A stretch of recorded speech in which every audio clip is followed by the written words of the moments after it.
Thank you very much, Professor Nadler. Good morning, everybody. I would like first to thank the organizers, particularly Professor Ahmed Motsi, for inviting me. I'm delighted to be here with you in this meeting. It's indeed a great honor. So I will be setting the stage for CAR T cells and lymphoma, B-cell lymphoma. And since it's actually extremely difficult to cover all treatments of relapsed refractory B-cell lymphoma, I will be focusing my talk on therapeutic landscape in the treatment of relapsed diffuse large B-cell lymphoma, which is the most frequent subtype.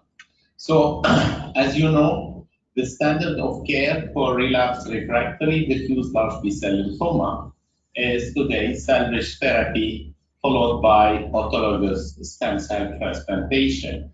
So this is an international standard that is actually based on a very old study, the PARMA study that was published in the 90s.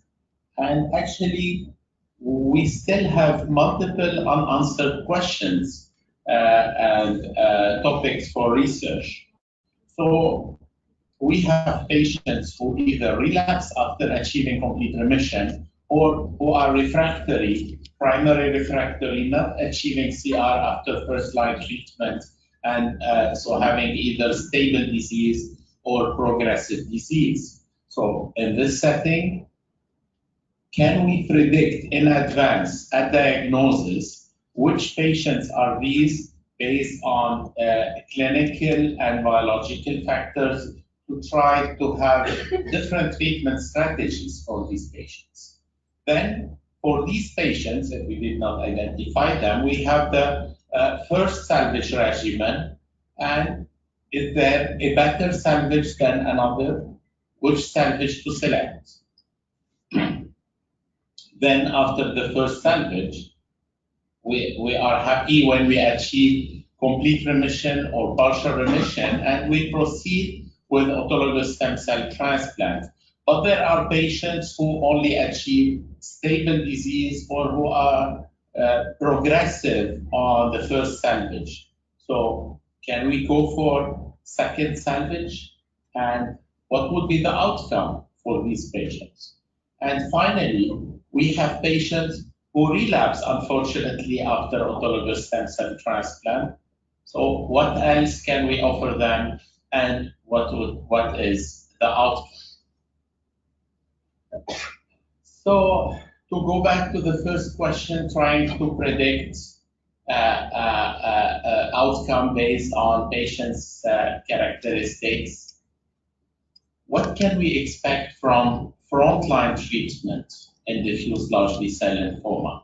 So this is the role of the International Prognostic Index, the IPI. So this is a very large French study, so based on the GILA group, using first-line dose-dense, dose-intense chemotherapy called RACBBP. So as you know, RACBBP is the only regimen that improves overall survival compared to R-CHOP in a randomized manner. And you can see here on this curve very interesting findings. So the regimen is quite powerful. You have progression-free survival of 84%, overall survival 88%. The 4% increment, and you can see the curves are parallel. So overall survival is higher than PFS by 4%, and these 4% is all what we are getting from salvage therapy. So treatment of primary refractory, treatment of relapsed patient, autologous transplant, and whatever else is only doing that. And when we look in this regimen to the effect of the IPI, you can see that for patients with low IPI, so these are the IPI factors: age more than 60, performance status, stage 3, 4, extranodal site and high LDH, you have relapse rate 10 to 20% with low IPI, 20 to 30% with high IPI. So IPI can predict, but not very powerful. Then we have, as you know, in diffuse large B-cell lymphoma, the cell of origin. So the cell of origin originally determined by microarray and gene expression profile, but now more and more replaced by immunohistochemistry.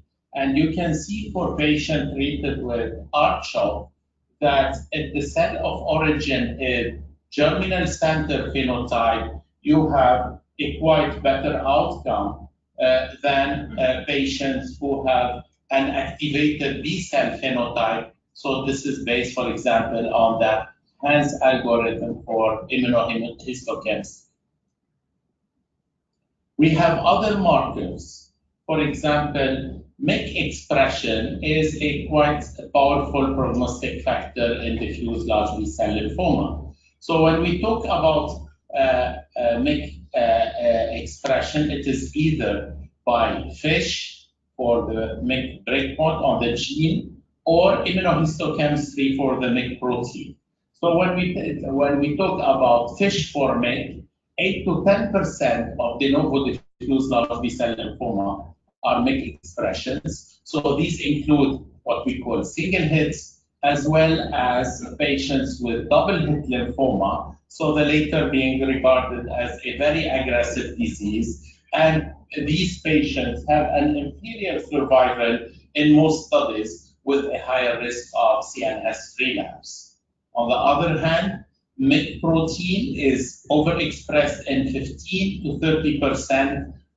So it's all a question of the threshold. Where do you put the bar to say that it is overexpressed? It has a less powerful, so more variable impact on survival. And here also, MYC BCL2 double expressor phenotype may be associated with a poor outcome. And then we have now more and more multiple genetic prognosticators. So you have an integrative genetic and clinical analysis through whole exome sequencing that was published in more than 1,000 diffuse large B-cell lymphoma patients. So you can see here by gene expression features, gene mutation, and combination of features that there are factors associated with better outcome and others with a poorer outcome. But obviously, it's very difficult to use this, at least today, in routine clinical practice. So that was about features and diagnosis. But as you know, in the field of diffuse large B-cell lymphoma, we have a dynamic approach and more the PET guided therapy. So this is an example with the GAIN study where patients are started with first-line treatment either with R-CHOP or R-ACBBP, and then they are assessed with a PET CT scan after 2 cycles and 4 cycles. So patients who are PET4 positive, they go for salvage therapy and autotransplant. These are 16% of patients. Patients who are PET4 negative, you look to their PET2. If their PET2 was positive, they go for autotransplant also. These are 15%. And if they are PET4 negative, PET2 negative, these are 70% of patients. They don't go for transplant, just for consolidation. And when we look to that, you can see that patients who remain PET4 positive have a much lower inferior PFS compared to patients PET4 negative, whereas this strategy of using autotransplant in PET2 positive, PET4 negative eliminates the poor prognostic factor of PET2 positivity. So we can also predict which patients will be not doing well by using a PET dynamic approach. So now moving to the relapse refractory settings, what are the lessons that we learned from the CORAL study? So you know that CORAL study is a very large international study that included patients with relapse refractory diffuse large B-cell lymphoma less than 65, and these patients were randomized to RICE or RDHAB, and then responding patient will go to auto-transplant and randomized to either rituximab or observation. And you can see here that RICE and RDHAB were quite similar, and rituximab had no effect.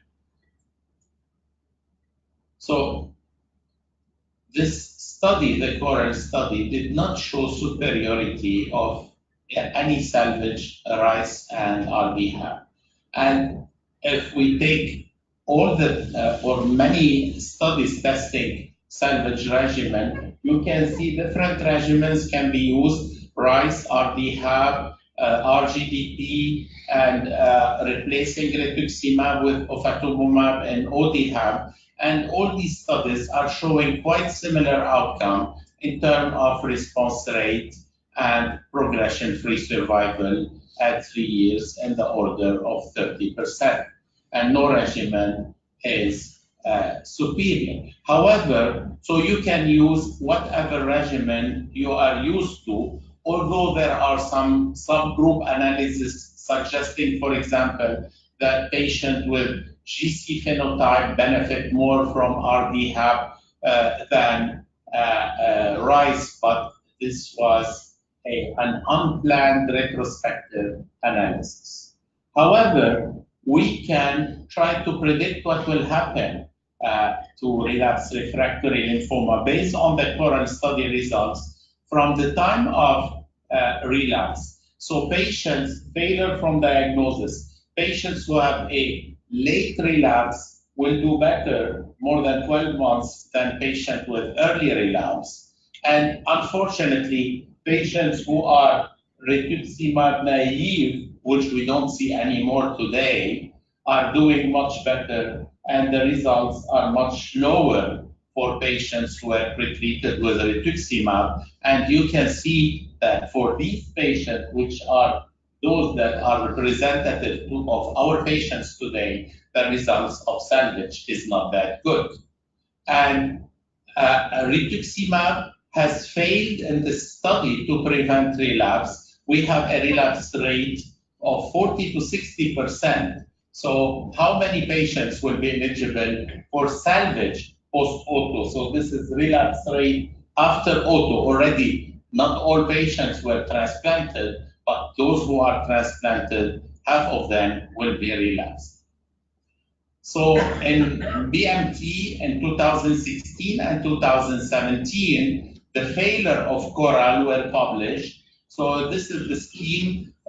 Patients, as you know, randomly assigned 481 to either RICE or RDHAB. So you have patients who completed the induction phase and received autotransplant, half of the patient, and patients who failed to proceed to transplant, the other half of the patient. And these are the population that was retained for the current analysis. And so these are the characteristics of these patients. And you can see here different second salvage were used. So in general, shifting those who received a first salvage RICE and failed, they moved to RDHAB, and the opposite was true. And this is the response rate of third line treatment according to disease status at CORAL. So you can see here response to second line, and this is a response to third line.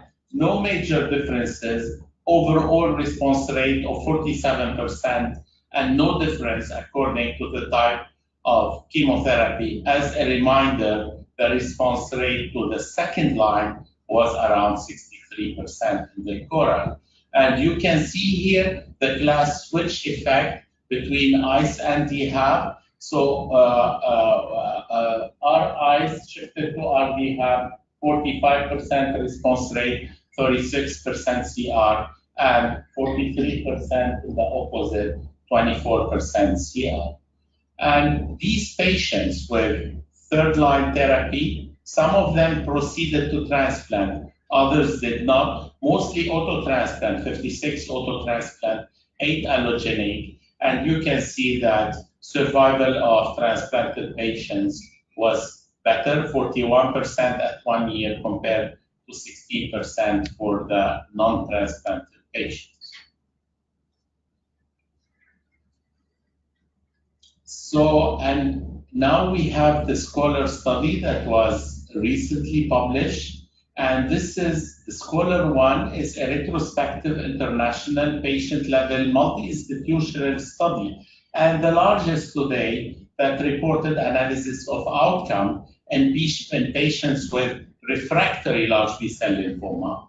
And this study, as you all expect, demonstrated that these patients have a very poor prognosis. So basically, these refractory patients are first line, 4 cycles of R-CHOP or more, and achieving either progressive disease or stable disease, or relapse second line, RISE, RDHAP, RGDP, progressive disease or stable disease, or patients who respond to second line, achieve transplant, and relapse less than 12 months after autotransplant. So these are the worst patients that you can see in diffuse large B-cell lymphoma. And you can see that for these patients, median survival is around 6 months. So if you achieve CR and then you have a little bit better outcome, and there was no difference according to whether these patients were refractory to first line, refractory to second line, and refractory to third line. Again, autotransplant resulted in a better outcome to these patients. So let's follow this algorithm. The standard of care for relapse refractory diffuse large B-cell lymphoma is salvage therapy followed by autotransplant, but this is in general applicable to mostly patients who are younger than 65 with no comorbidities. So we start with first-line therapy, R-CHOP or RACBBP. If you achieve CR, hopefully you can cure some patients. Patients who relapse, second-line therapy, and if you achieve CR or PR, you proceed with autotransplant. And let's hope that we cure some patients. And then you have the stable and progressive disease patients. What type of patient? Is there a standard salvage regimen for these? What the effect of cellular therapy? Some of them can go here, but most of them will not. So these are results that were published in 2011 from the EBMT registry on allogeneic stem cell transplant as salvage therapy for patients with diffuse large B-cell lymphoma relapsing after an autologous stem cell transplant. And you can see 42% PFS, 52% overall survival. And at the last ASH meeting, we presented also EBMT data on haplo stem cell transplant with post-transplant cyclophosphamide. This is PFS by lymphoma subtype. You can see here the diffuse large B-cell lymphoma patients are doing less good than other subtypes of lymphoma. However, still we have a plateau on one third of these patients using haplo. And this is overall survival, similar data than PFS, 35%. So who should be considered for an allotransplant rather than autotransplant? So in general, it is accepted in the field that diffuse large B-cell lymphoma failing our chemotherapy, autotransplant remains the standard therapy. However, we have high risk of failure in some patients, such as high secondary age-adjusted IPI, early relapse less than 12 months, PET positive after salvage, MYC positivity, ABC subtype, double-hit lymphoma. We know that these patients are not doing well with autotransplant. We are not sure that they will do better with allo, but this is the room for clinical studies that are needed to assess the efficacy of allotransplant in this setting. Then will have plenty of talks in this meeting on CAR T cells, different kind of CAR T cells, and we have encouraging CAR T cell landscape and non-Hodgkin lymphoma, particularly diffuse large B-cell lymphoma. So this is an example. I will not focus on CAR T cells. Others will be covering that. This is the ZUMA 1 results, 42% PFS, 56% overall survival after a median follow-up of 15 months. But what is interesting, and I will be talking a little bit about, is the comparison between Scholar 1 study for these that I presented for refractory patient and ZUMA 1. So this required a lot of complicated and complex statistical analysis to eliminate multiple potential bias, but the results, after all, were quite strong with very powerful statistics that were used. And you can see here the results of the comparison. This is overall response rate and CR rate. So this is with the propensity score analysis on 523 patients. Overall response rate for these refractory patients with a CAR T cell approach, 83%, non-CAR T cell 33%, CR rate 57 and 12. And similar results were obtained with other statistical methods. And interesting, these are the survival data, the overall survival data. Median overall survival, 16 months with the CAR T cell approach, 5 months with the non-CAR T cell, with a 12 and 18 month survival rate of 73 and 47%, compared to 26 and 23%, and hazard ratio was 0.28, quite significant in favor of CAR T cells for these refractory patients. So this is similar data with the Juliet study. So you can see here the probability of maintaining response in CR patient and all patient, and the red curve are the standard of care outside the CAR T cells for these patients. So very briefly about new treatments, targeted therapy that are either targeting the B-cell receptor signaling, apoptosis, BCL2 inhibitors, epigenetic, and nuclear export. And you have multiple studies that show proof of efficacy as single agent in terms of overall response rate, something similar, close to 30% with these agents. And then moving forward, combining, for example, R-CHOP with these different target therapies. Many studies are ongoing, but so far you can see for those who have, we have results, no difference, no difference, no difference, no difference.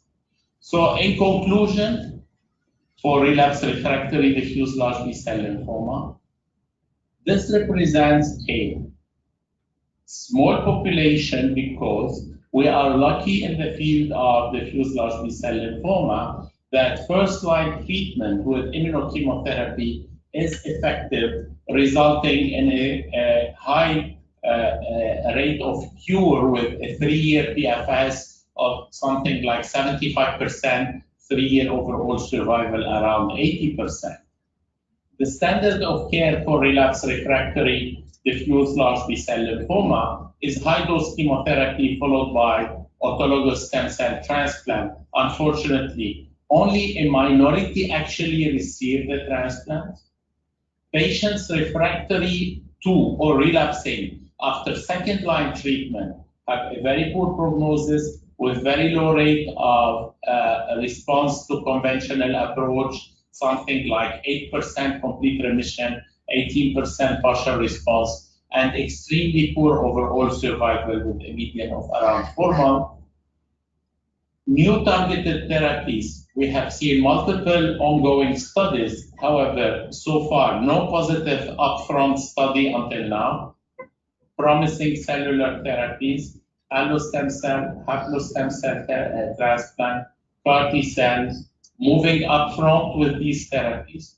And would like to finish with 2 algorithms. This is one that we just published with Norbert Spitz in the EBMT handbook about allogeneic and autologous stem cell transplant and relapsed refractory lymphoma. And you can see here that there was a lot of stress on allogeneic transplant, either for patients relapsing after autotransplant or for patients with high-risk features where autotransplant may not yield good results. And on the other hand, this was published in Blood in 2018 about the proposed schema for the use of anti-CD19 CAR T cell therapy in clinical practice. And you can see that on the schema,